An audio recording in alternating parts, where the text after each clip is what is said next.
and ruin the effectiveness of the shield.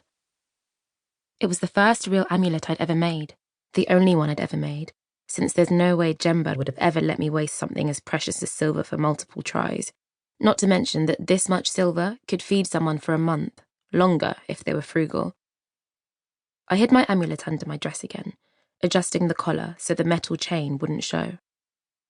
It was a survival habit Jemba had taught me to live by since the age of 5. Protect your amulet better than it protects you.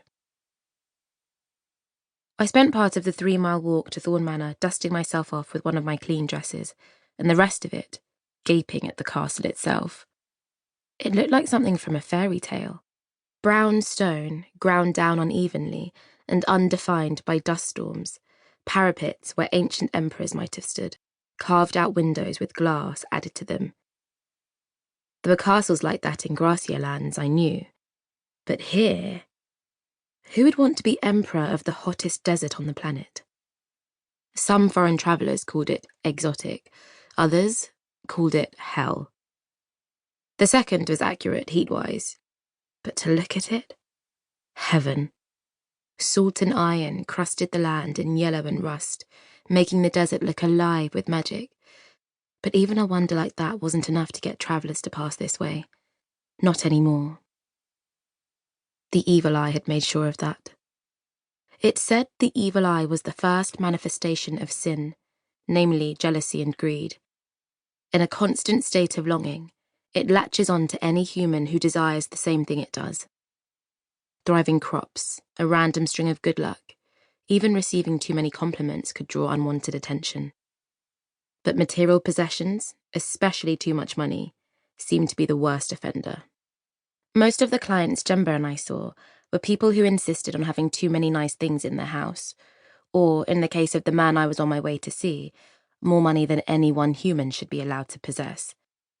It didn't matter that the curse was confined to the walls of the castle, that the desert was perfectly safe if you knew how to traverse it.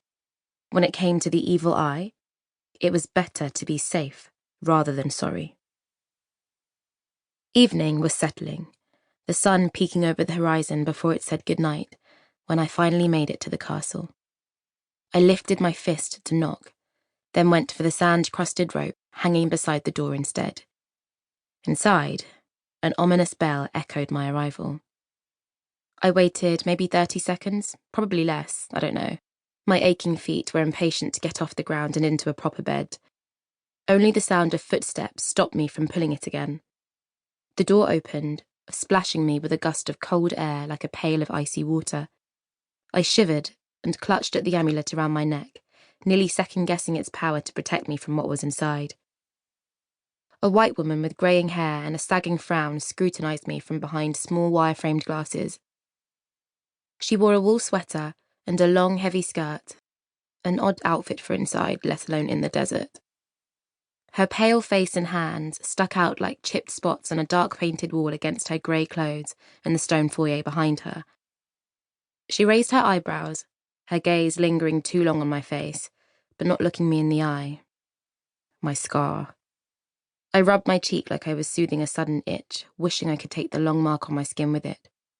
I always forgot it was there until I met someone new, and they stared at it like I'd grown a third eye. Andromeda, I take it? With just those few words, I could tell she wasn't from around here. Amarinya didn't leave her mouth comfortably. It stuck in all the wrong places. That is, unless she'd intended to spit the words at me like a curse. I bowed slightly, trying not to wobble on my exhausted feet. Yes? The exorcist? Exorcist. I forced myself not to roll my eyes at the word. It was vague, limited. We debtera led the worship services with hymns and chants, as well as performed all the duties of the priests without benefiting from being ordained or esteemed. We were healers, artisans, trained to attune ourselves to the spirit world deeper than anyone else would dare to. But, I supposed for the purpose of my employer, that's correct. The exorcist. The woman bit her lip. You look awful young. I look it, I agreed, but left it there. This is not a job for a child. Would you like to see my identification? I held the woman.